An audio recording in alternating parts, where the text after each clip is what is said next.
बिस्मिल्लाहिर्रहमानिर्रहीम। अस्सलाम वालेकुम बच्चों, कैसे हैं आप लोग? ठीक हैं जी। पिछले लेक्चर में हम पढ़ रहे थे सर सैयद अहमद ख़ान, ठीक है। सर सैयद अहमद ख़ान के सबक अज़्म जज़्म हमने पढ़ा, उसका मफ़हूम और पैराग्राफ की तशरीह हमने की, ठीक है। तरीक़ाकार बताया किस तरह से तशरीह की जाती है। और हमने उसी क्लास में, पिछली क्लास में हमने सर सैयद अहमद ख़ान की तहरीर, उनकी तर्ज़ तहरीर पर तबसरा कर रहे थे, ठीक है। तो लेकिन पूरा नहीं हो पाया था, हम 3 हेडिंग ही कर पाए थे, टाइम ख़त्म हो गया था, ठीक है। तो लिहाजा आज हम उसी को जारी रखेंगे और अपने इस लेक्चर को कंप्लीट करेंगे, ठीक है। आपको मैंने पिछली क्लास में सर सैयद अहमद ख़ान का सबक अज़्म जज़्म जो है पैराग्राफ की सूरत में समझाया और पैराग्राफ की तशरीहात किस तरह करते हैं, हवाले के साथ सबक का हवाला, ये सब कुछ बता दिया, सही है। और अब हमने उनकी नसर निगारी पर तबसरा, जैसे कि सर सैयद अहमद ख़ान, उनकी हमने 3 हेडिंग जो है, सबसे पहली तारुफ़, तर्ज़ तहरीर, मक़सदियत, इस्तदलाल और तमसील निगारी, यानी 4 हेडिंग, ये हेडिंग हमने कर ली थी। तंज़ व मिज़ा पर हम आए थे कि टाइम ख़त्म हो गया था और होमवर्क भी नहीं दे पाई थी, ठीक है। तो अब आपने करना ये है कि अब हमें करना है तंज़ व मिज़ा से, फिर आज हम इस जो है सबक को इस सबक का लेक्चर को कंप्लीट कर लेंगे, मुकम्मल कर लेंगे, ठीक है। तो बच्चों आप बोर्ड की तरफ देखिए, हम चल रहे थे तंज़ व मिज़ा, ठीक है।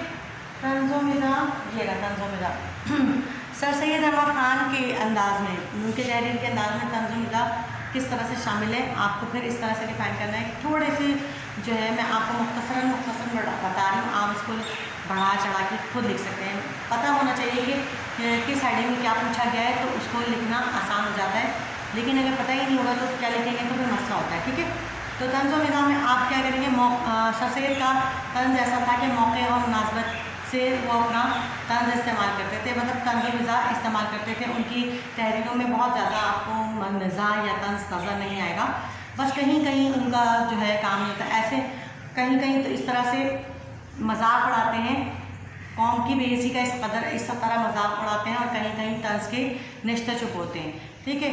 बिल्कुल इसी तरह जैसे एक डॉक्टर अपने मरीज़ को उसका मर्ज़ ठीक करने के लिए कड़वी गोली देता है, होती तो कड़वी है गोली, लेकिन जब वो मरीज़ खाता है तो उसको आराम आ जाता है। बिल्कुल जो है सर सैयद अहमद ख़ान का तंज़ और मिज़ाह भी इसी तरह का होता है, ठीक है। तंज़ व मिज़ाह के बाद उनकी एक हेडिंग आती है तशबीहात और तलमीहात का इस्तेमाल।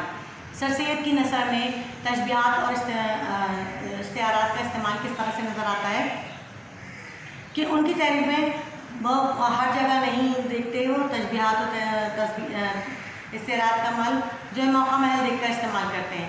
और बिल्कुल इस तरह से उनकी तहरीर में जो है कम नज़र आता है, जैसे आम लोगों की तहरीरों में आप नज़र आएगा कि तशबीहात इस्तिआरात की भरमार होती है, लेकिन सर सैयद इससे कम काम लेते हैं, और जहाँ लेते हैं बेहद उम्दा तरीके से लेते हैं कि किसी चीज़ को अगर किसी के माने में करार देते हैं तो वो चीज़ जो है उसके माने लगती भी है। ऐसा नहीं होता कि उस चीज़ के माने करार दे दिया जाए और वो चीज़ उससे बिल्कुल भी मुमासलत ना रखे, ठीक है।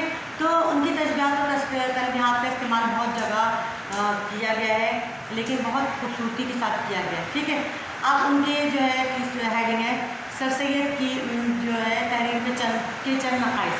सर सैयद अहमद ख़ान की तहरीर के चंद नक़ाइस, बिल्कुल हकीकत है कि सर सैयद अहमद ख़ान ने जो है तहरीर पे कभी मतलब लिखा, उसकी जो है उस पर जोर नहीं दिया। उनका अवली मकसद होता था कि जो भी लिख रहे हैं उसका कोई ना कोई मकसद हो और उससे कौम की इस्लाह हो, इसलिए वो बेताबाना और जो है बेकराराना तौर पर लिखते चले जाते थे, क़वाइद की और उसकी परवाह नहीं करते थे, और जो है उसमें ग्रामर वगैरह की नहीं की परवाह नहीं होती, बस वो लिखते थे और वो चाहते थे कौम तक उनका मकसद पहुँच जाए। इसलिए कई जगह तो उनकी तहरीरों में आपको सभी जुमले नज़र आएंगे जो बोरी का बाइस बनते, लेकिन चूँकि उनका मकसद बड़ा उम्दा होता था, लिहाजा कारी जो है उनके मज़मून में जो है दिलचस्पी लेता था, ठीक है। सर इसके बाद आते हैं कि उनके मज़ामीन और तसनीफ़ात की हैं। कि उन्होंने जितने भी मज़ामीन लिखे उनके नाम आपको इस हेडिंग में लिखने होंगे। सर सैयद अहमद खान ने कितनी किताबें लिखी हैं, कोई जो उनकी तसनीफ़ात हैं उनके नाम अगर आपको पता है तो आप इस हेडिंग में जो है लिख सकते हैं, मज़ामीन और तसनीफ़ात की हेडिंग में, ठीक है। तो उसमें आप लिख सकते हैं कि जो तसनीफ़ात है उसमें है क्या कहते हैं उनकी जो है जामे जम और इंतखाबा कीमियाई सादत और तबय्यन कलाम और तहज़ीबुल अखलाक असबाब बगावत हिंद, ये उनकी तसनीफ़ातें कुछ मैंने बता दी, बाकी पे और आप देख के लिख सकते हैं, ठीक है। ये उनकी तसनीफ़ात में आप उनके नाम लिख दें।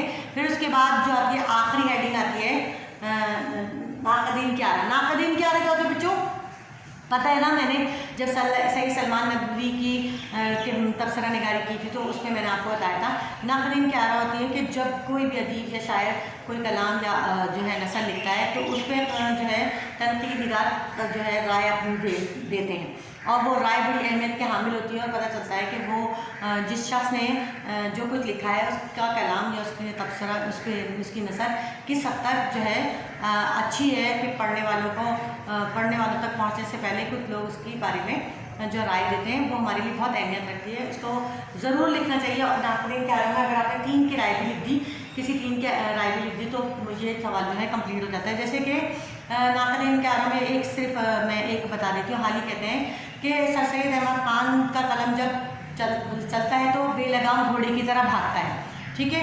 वो चाहते हैं कि कौम को ऐसा पैगाम दें, उनके कौम को ऐसा पैगाम दें और इस बारे में लिखने के लिए वो बिल्कुल बेकराराना बेताबाना लिखते चले जाते हैं और किसी चीज़ की परवाह नहीं करते। ये सैयद के बारे में हाल ही की जो है राय है जो मैंने आपको बता दी। तो इस तरह ये सवाल कंप्लीट मुकम्मल हो जाता है, ठीक है बच्चों। आपने बिल्कुल इसी तरह जो है ये काम करना है। सर सैयद अहमद खान की नसर निगारी पर तबसरा आप अगर ये 10 से 11 हेडिंग आप लिख लेते हैं और ये तफसील जैसे कि मैंने आपको एक हेडिंग की तफसील बताई है इस तरह से लिख लेंगे। बस फ़र्क क्या होता है बेटा, फ़र्क ये होता है कि जब हम किसी शायर के कलाम पर तबसरा लिख रहे होते हैं तो हम जब उसका तारुफ लिखते हैं तो तारुफ के आखिर में एंड में एक शेर लिखते हैं। अगर हम उसके तर्ज तहरीर के बारे में लिख रहे हैं तो उसके आखिर में एक शेर लिखते हैं इस हेडिंग के बारे में। फिर अगर हम उसकी जो है वो लिख रहे हैं कि उनके कलाम में तंज़ो मज़ा होता है तो हम उसके आखिर में तंज़ो मज़ा का एक शेर लिख देते हैं, ठीक है। इस तरह कलाम का जो है कलाम पर तबसरा मुकम्मल होता है। लेकिन जो हम नसर निगारी करते हैं तो उसमें हम बग़ैर शेर के जो है लिख सकते हैं, ठीक है। उसमें इतना फ़र्क नहीं पड़ता है। बिल्कुल इसी तरह आपने नसर निगारी पर तबसरा करना है क्योंकि इसी तरह बोर्ड के पेपर में ये सवाल आता है। ये 15 नंबर का क्वेश्चन होता है, 15 नंबर का, और इसके आपको तकरीबन 12 तो मिलते हैं नंबर, ठीक है। आपको फोकस करना है कि आपने जो हेडिंग्स लिखी हैं आया कि उसमें जो हेडिंग्स आपने लिखी हैं उसके बारे में बिल्कुल सही लिखा है, आपको उसके बारे में मालूमात है। क्योंकि अक्सर बच्चे हेडिंग कुछ लिख रहे होते हैं और अंदर कुछ लिख रहे होते हैं, तो ऐसा नहीं है। जो है एग्जामिनर जो चेकर है वो आपकी जो है एक एक चीज़ को पढ़ता है और देखता है, और जो बच्चे अच्छी परसेंटेज लाते हैं उनका इतना बेहतरीन लिखा हुआ होता है कि वो जो है इसीलिए उनकी अच्छी परसेंटेज आती है। लिहाजा आपने बिल्कुल इसी तरह से करना है। अगर आप इस तरह से करेंगे तो आपका ये सवाल मुकम्मल हो जाएगा, ठीक है बच्चों। तो आपको मैं समझती हूँ आज के लेक्चर में हम सर सैयद अहमद खान की तहरीर पर तबसरा निगारी, उनकी नसर निगारी पर तबसरा हमने समझ लिया, ठीक है। हमें आ गया और हमने किस तरह से हेडिंग में क्या क्या लिखना है ये समझ लिया आपने, और इसी के सबक की पैराग्राफ की तशरीहात किस तरह से की जाएंगी हवाला सबक हवाला मुसन्निफ के साथ, ये आप लोगों ने समझ लिया। तो हमारा ये जो नसर का चैप्टर था ये क्लोज हो गया, ख़त्म हो गया, ठीक है। अब आपने क्या करना है, आपने करना है दूसरे पैराग्राफ की तशरीह, जिसमें मैंने निशान लगवाया था आपको उस दूसरे पैराग्राफ की तशरीह हवाले के साथ आपने ये अपने असाइनमेंट की सूरत में लिखना है। नवे लेक्चर में आपने पहले पैराग्राफ की तशरीह लिखी है, अब आपको दूसरे पैराग्राफ की तशरीह लिखनी है और हवाले के साथ, सबक के हवाले के साथ। बस इतना ही काफ़ी है क्योंकि काफ़ी तशरीह में भी काफ़ी टाइम लगता है, हवाला सबक हवाला मुसन्निफ लिखने के साथ। तो इसको यहीं तक रखिएगा, ठीक है। बस आज के लिए इतना ही, और ये आपका होमवर्क असाइनमेंट आपने करना है। और मुझे इजाज़त दीजिए, अल्लाह हाफ़िज़।